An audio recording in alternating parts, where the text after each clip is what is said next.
In the Old Growth Forest Park in Portland, Will, a veteran suffering from PTSD, lives with his teenage daughter, Tom. The father and daughter duo live in isolation, away from civilization, using forest survival skills. After a day of chores, Will and Tom get into their tent and prepare to sleep after driving a small wild creature away from their tent.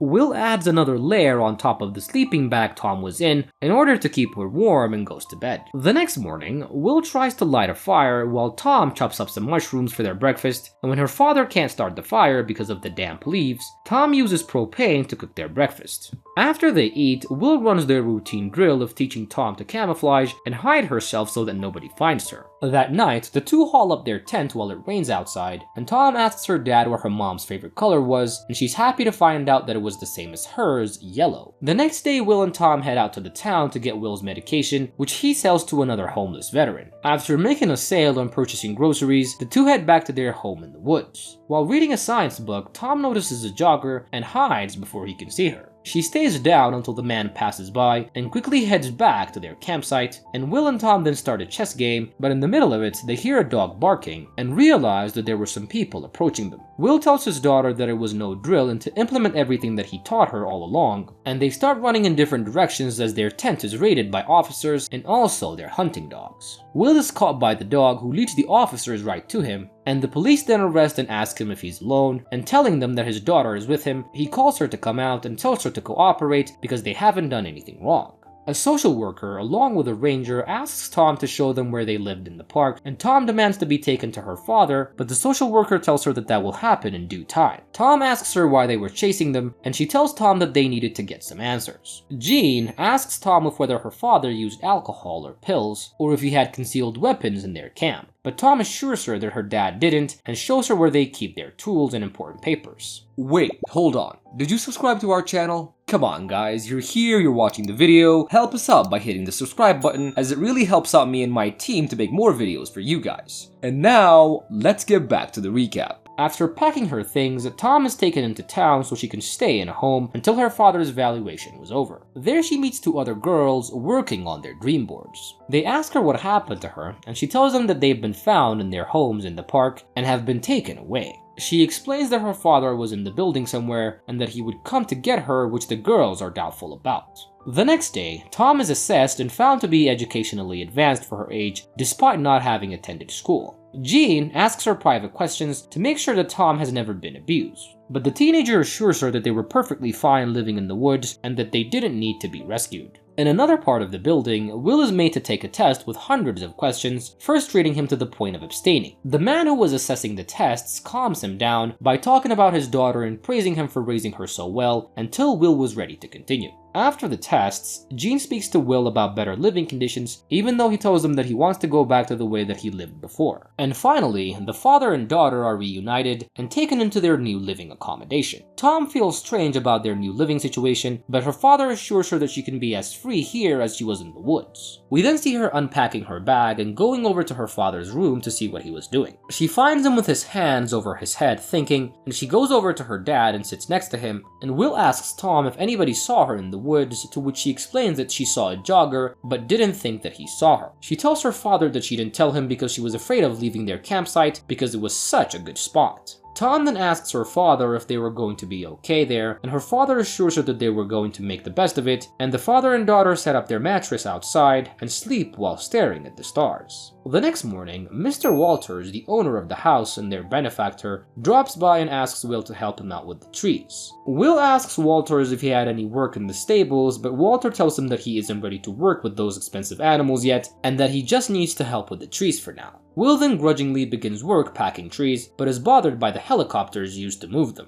Jean comes to visit Tom and Will with more items that she thinks would be of use to them. This included a bicycle for Tom, and she also brings over some paperwork that would let Tom enroll in a public school. Later that day, Will teaches his daughter how to ride the bike. While taking a walk, Tom finds a rabbit on the side of the road and picks it up. She takes it to a boy that she sees a little up ahead woodworking and asks him if he has a pet. Isaiah takes the rabbit from her and puts it in a cage, and when he asks her if she was from around town, Tom points to her house and tells him that they just moved there recently. Isaiah shows her the tiny house that he was building and describes where everything would be inside. He takes Tom inside the house for a glass of water while she carries his rabbit chainsaw and invites her to a farm, seeing that she likes animals. At home, Will is worried that Tom stayed out late, and after calling out to her for a while, he sits around in the living room and waits for her to come back.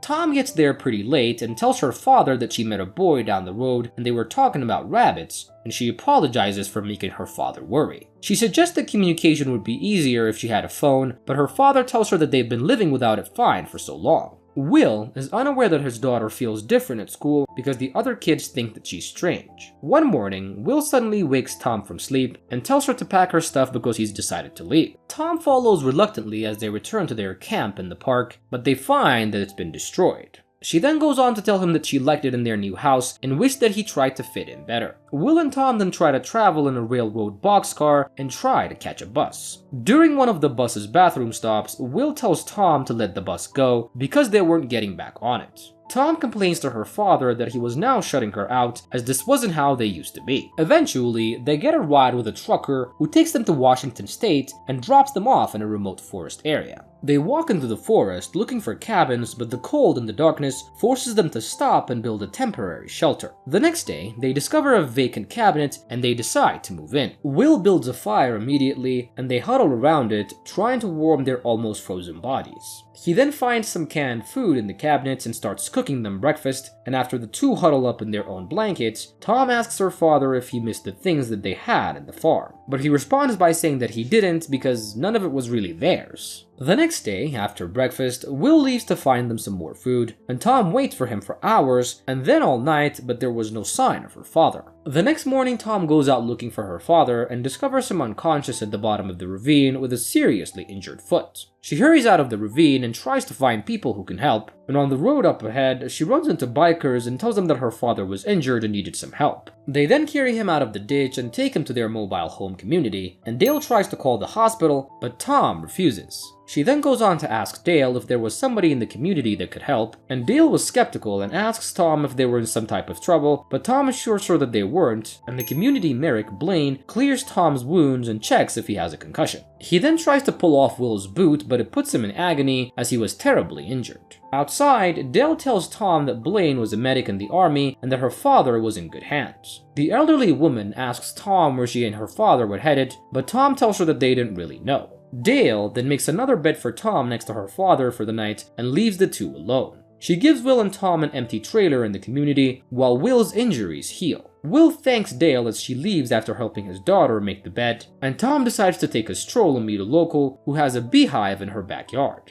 And the lady teaches her about the hive and bees. Later, the father and daughter sit together on a porch, enjoying the afternoon and peeling oranges. It seemed like Will had finally settled in, and Tom runs into Blaine and he makes his way to the trailer to see Will. Blaine had a service dog which helps him manage his PTSD and his nightmares, so he can manage to be of use to the people inside the community and Will. Tom happily takes the dog to her trailer so it can meet her dad, and the community gathers around for a little get-together, and while good food and music makes its way around the circle, Tom joins the gathering feeling like she's home while helping Dale with her groceries, and she tries to make a rental agreement without telling Will because she feels like they've finally found a home. She watches Dale sift through the groceries and asks her what she's doing, and Dale explains that she leaves some food out in the woods for the people that live there. She hasn't seen the person in years, but she knows that he gets the food because every time she goes back, the bag is empty. Dale and Tom then head out to the forest and hang the food. Will's leg seems to be a lot better, and he's now able to walk without crutches. Tom takes him to the hive and shows him what she learned, and back at the trailer, Tom confesses to her father that she's paid for the trailer and that they can stay there longer, and Will also agrees that it was the right thing to do. One morning, when Tom returns from her walk, she finds her father packing up his stuff. Upset, Tom tells her that his leg hasn't even healed properly, it might never heal and he might get worse. She tries to make him understand that the people inside the community aren't that different from them, and Will agrees that the people of the community have been good to them, but thinks that it's time for them to leave. She tries to make him understand that whatever it is that's wrong with him and whatever it is that he feels, it really doesn't affect her and she doesn't have the same condition, and giving up, Tom packs her things and follows her father into the woods again. Some distance later, Tom stops walking and calls out to her father. In her eyes, he can see that she made her final decision, and she goes on to tell her dad that she knows that he would stay if he could, and after they embrace each other, Tom puts the necklace that he'd given to her in the cabin on his neck, and then heads back to the trailer community. On her way back, she meets a service dog and plays with him a bit, and Will follows the gravel road for a while, and then disappears into the wilderness. And the movie ends as Tom hangs a bag full of groceries on a string for her father, just like Dale had once done. And that is how our recap wraps up for today. I hope you guys enjoyed this movie. Make sure to leave me a like, leave me a comment, also subscribe to my channel. I love you guys so much, and I promise to see you on my next recap. Bye!